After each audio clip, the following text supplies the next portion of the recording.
Hello everyone, welcome back again.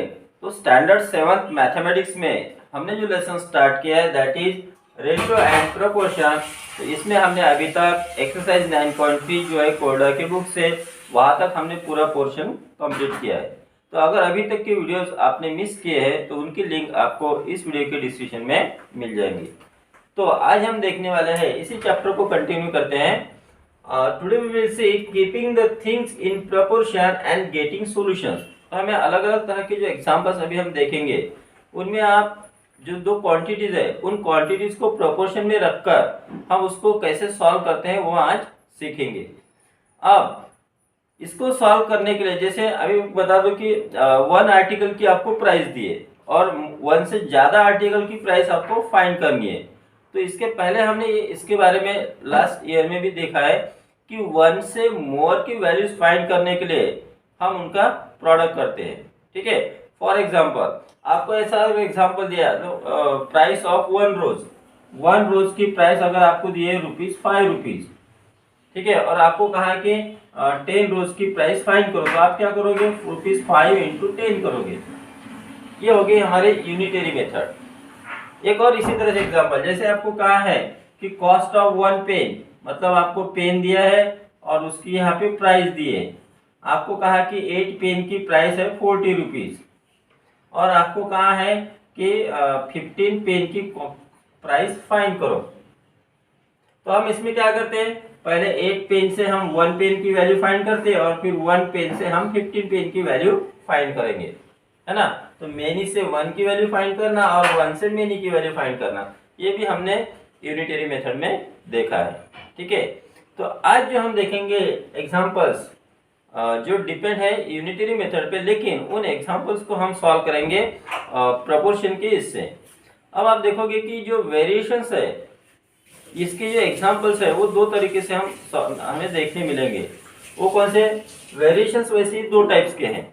First है एक तो direct variation and second is indirect variation. Direct variation को हम डायरेक्ट प्रोपोर्शन भी कहते हैं, इनडायरेक्ट वेरिएशन को हम इनडायरेक्ट प्रोपोर्शन भी कहते हैं। अब डायरेक्ट वेरिएशन क्या होता है, इनडायरेक्ट वेरिएशन क्या होता है, वो सभी हम देखने वाले हैं। तो आज की वीडियो में हम सिर्फ डायरेक्ट वेरिएशन देखेंगे and on the basis of we will set exercise 9.4 completely. Okay, और उसके बाद हम देखेंगे नेक्स्ट वीडियो में indirect variations.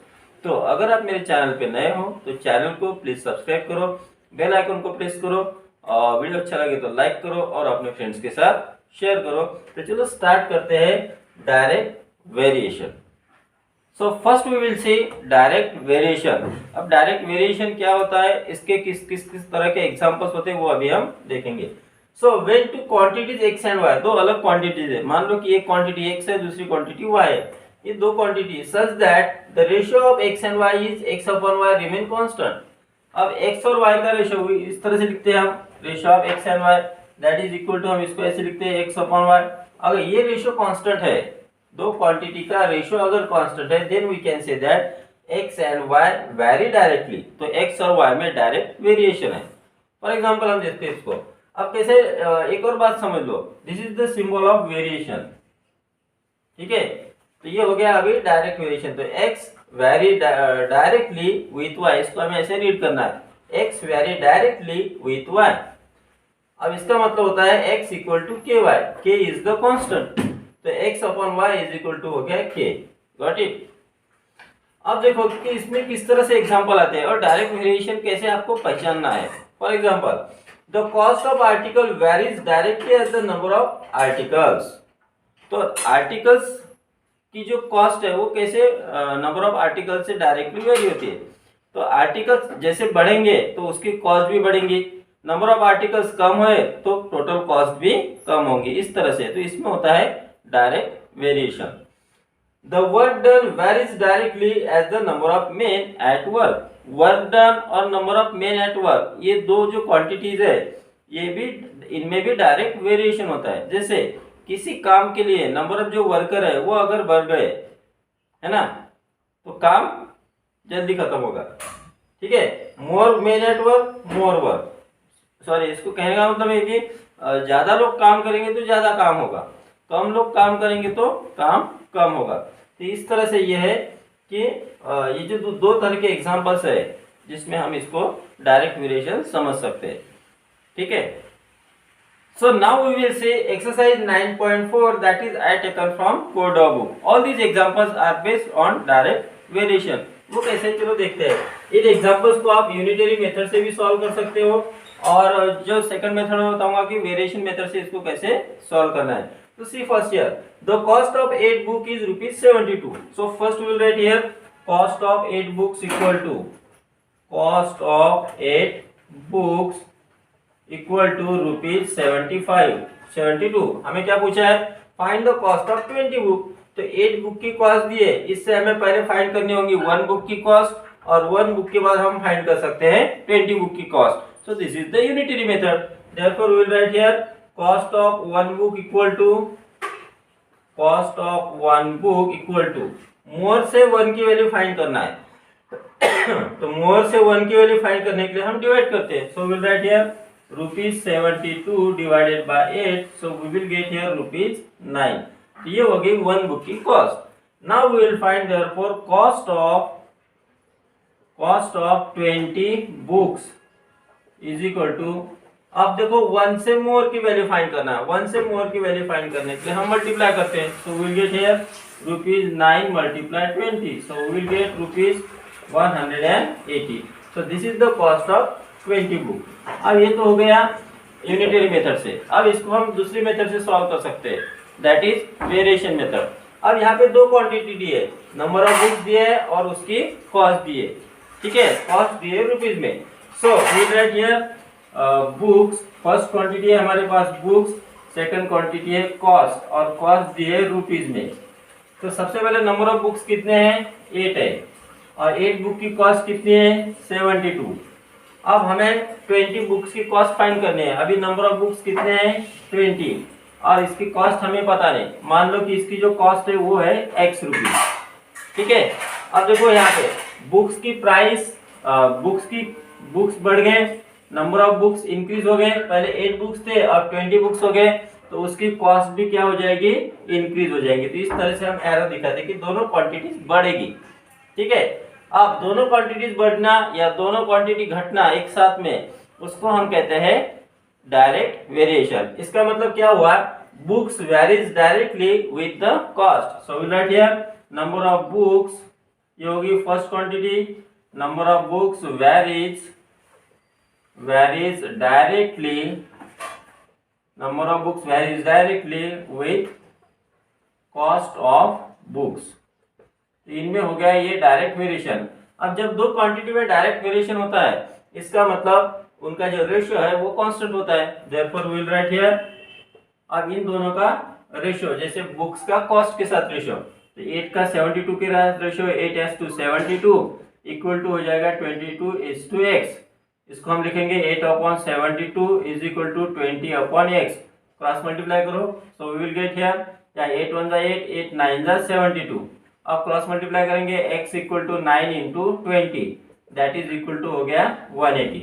So therefore the cost of 20 such books is ₹180। therefore we will last answer cost of 20 books is ₹180। तो इस तरह से हम ये प्रोपोर्शन मेथड से भी इसको सॉल्व कर सकते हैं। तो आपको क्या करना है, यहाँ पे जो दो क्वांटिटी है बुक्स और कॉस्ट, इनका रेशियो लेना है, और फिर बुक्स और कॉस्ट का रेशियो, तो ये दोनों इक्वल होते हैं, प्रोपोर्शन में होते हैं। Got it? We will see question number 2.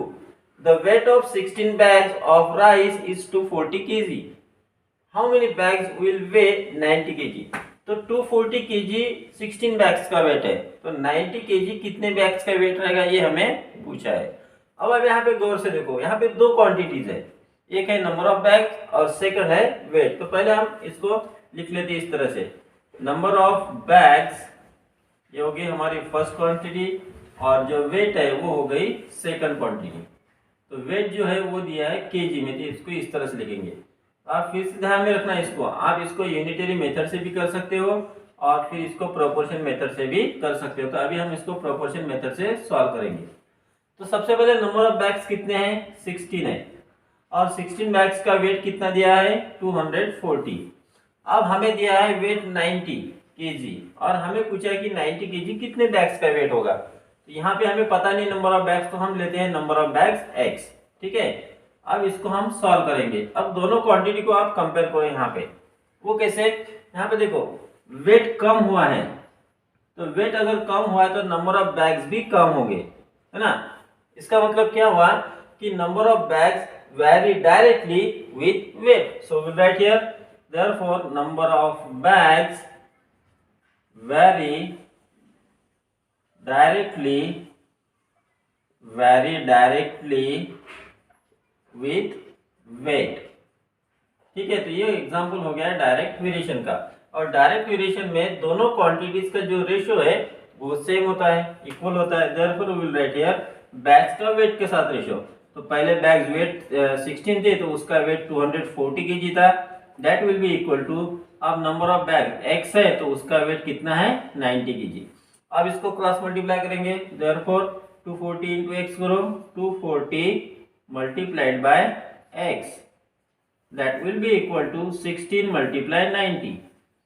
ठीक है, देयरफॉर x की वैल्यू फाइंड करेंगे, x इक्वल टू 16 मल्टीप्लाई 90, 240 को हमने ट्रांसपोज कर दिया है, 0 0 0 गेट कैंसल। सी है 16 और 24 बोथ आर डिविजिबल बाय 4, तो 4 4 द 16 और 4 6 द 24, so we get here 9।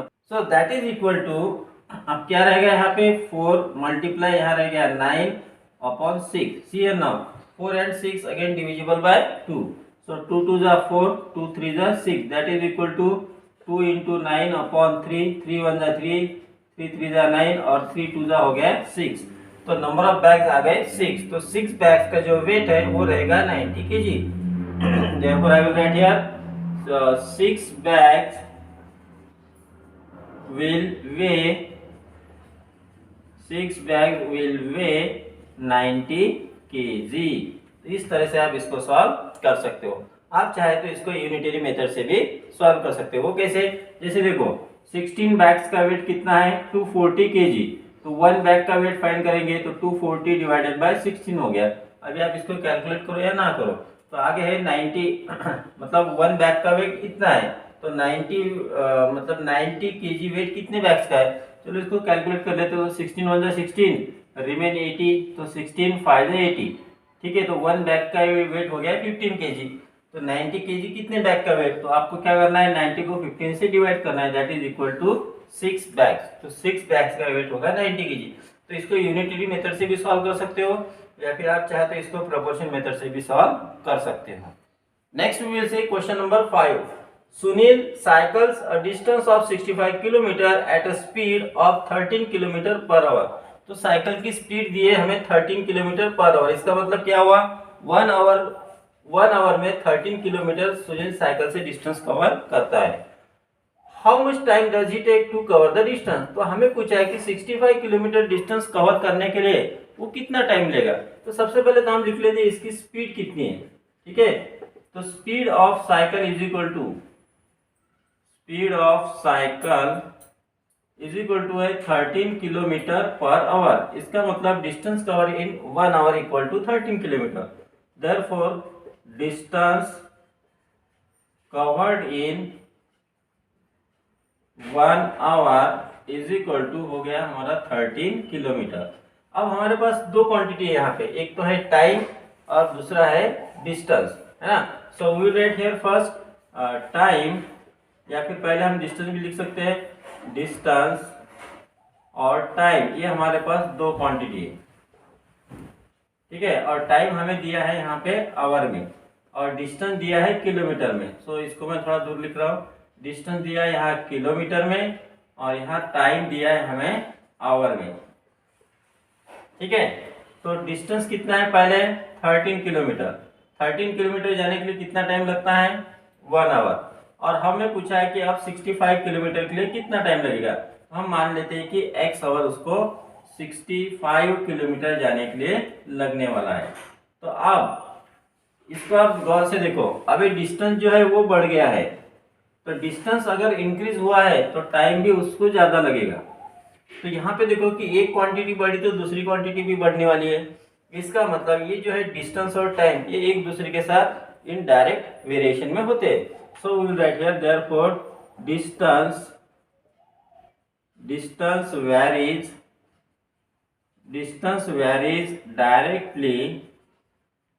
directly with time। अब इनमें है डायरेक्ट वेरिएशन, इसका मतलब इनका जो रेशियो है दैट विल बी कांस्टेंट। तो डिस्टेंस का टाइम के साथ रेशियो यानी 13/1 हो गया, दैट इज इक्वल टू 65 का x के साथ 65/x। अब इसको क्रॉस मल्टीप्लाई करो, 13 into x is 13x equal to 1 into 65 is 65। Therefore x equal to हो गया 65/13 दैट इज इक्वल टू 5। तो जो टाइम लगने वाला है 65 किलोमीटर जाने के लिए वो लगेगा 5 hours. So we'll write last answer. Therefore, he will take 5 hours to cover the distance। तो क्वेश्चन में हमें जितना डिस्टेंस पूछा था उतना कवर करने के लिए उसको 5 आवर्स लगेंगे। Next we will see question 7। A laborer earns ₹156 in 3 hours। तो एक लेबर को 3 आवर्स में काम करने के लिए 156 रुपीज मिलते हैं। How much will he earn in 7 hours. तो 3 आवर्स में 156 रुपीज, तो 7 आवर्स में कितने रुपीज। इसको यूनिटेटिव मेथड से भी सॉल्व कर सकते हो, लेकिन हम सॉल्व करेंगे इसको प्रोपोर्शनल मेथड से। ठीक है, तो यहाँ पे हमें दो क्वांटिटी है, एक तो दिया है टाइम और दूसरा दिया है यहाँ पे उसकी अर्निंग। ठीक है, so we will write here time, और जो टाइम दिया है वो दिया है आवर में, और यहाँ पे दिया है उसकी अर्निंग। ठीक है, और जो अर्निंग दी है वो दी है हमें यहाँ पे रुपीज में। अब ये दो क्वांटिटी में हम वैल्यूज को पुट अप करते हैं। तो सबसे पहले आप देखो कि टाइम कितना है, सबसे पहले 3 आवर्स है, तो 3 आवर्स के लिए उसको कितनी रुपीज मिलती है, 156 रुपीज मिलती है। हमें फाइंड करना है 7 आवर्स के लिए, हमें पता नहीं 7 आवर्स में उसको कितने रुपीज मिलते हैं। सो वी विल सपोज कि उसको x रुपीज मिलते हैं 7 आवर्स में। तो यहाँ पे अगर देखो कि टाइम और अर्निंग जो है वो किस तरह से वैरी होते हैं। अब देखो टाइम अगर बढ़ गया, पहले 3 आवर्स थे अब 7 आवर्स हो गए, तो उसकी जो अर्निंग है वो भी बढ़ जाएगी। इसका मतलब एक क्वांटिटी के बढ़ने पर दूसरी क्वांटिटी भी इंक्रीज हो रही है। So this two quantities vary directly.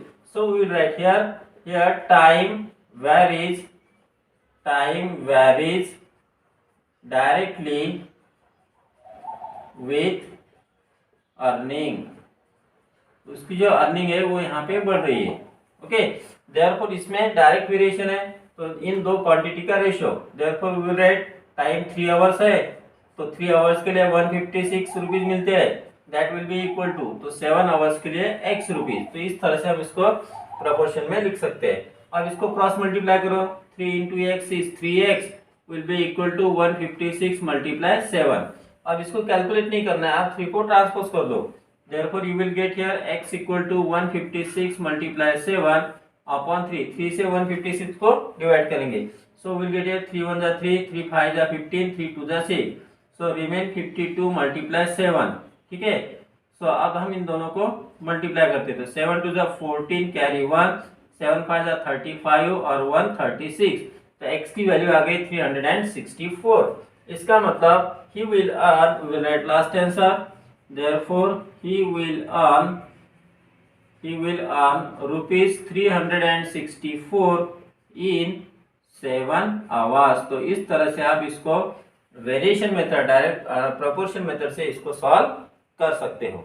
Next we will see question number 11। अब कुछ एग्जांपल्स को मैं यहाँ पे स्किप कर रहा हूँ क्योंकि आप वो एग्जांपल्स कर सकते हो। तो Ganesh walk 8 kilometre in 2 hours, find the distance he can cover in 45 minutes. अब पहले तो टाइम यहाँ पे आवर्स में दिया है और हमें फाइंड करना है कि 45 मिनट्स में वो कितना डिस्टेंस कवर करता है। तो क्वांटिटी सेम होनी चाहिए, जो टाइम का जो यूनिट्स है यहाँ पे दोनों सेम होने चाहिए। तो 2 आवर्स यानी कितना मिनट्स होता है वो पहले लिख लेंगे। 2 hours is equal to 2 into 60 minute, that is equal to we will get 120 minute. अब दो क्वांटिटी है हमारे पास, एक तो है डिस्टेंस और दूसरा है time. So we will write here distance और यहाँ पे हम लिखेंगे टाइम। पहले यहाँ पे लिख लेते कि डिस्टेंस कौन से यूनिट में है, डिस्टेंस गिवन इन किलोमीटर, और यहाँ लिखेंगे टाइम, और टाइम हमें दिया है यहाँ पे मिनट में हम लिखने वाले हैं। Okay, so now we will put here values. सबसे पहले देखो कि डिस्टेंस कितना है, वो है 8 किलोमीटर। उसके लिए कितना टाइम लगता है, उसके लिए लगते हैं 120 मिनट।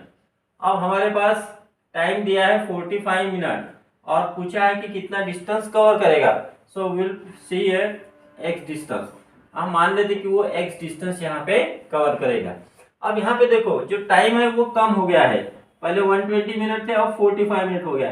तो टाइम कम हुआ है, तो टाइम कम हुआ था, उसका जो डिस्टेंस है वो भी कम हो जाएगा। कम टाइम में कम डिस्टेंस कवर होगा। तो यहाँ पे देखो कि एक क्वांटिटी कम होने पर दूसरी क्वांटिटी भी कम हो रही है। इसका मतलब यहाँ पे जो वेरिएशन है वो है डायरेक्ट वेरिएशन।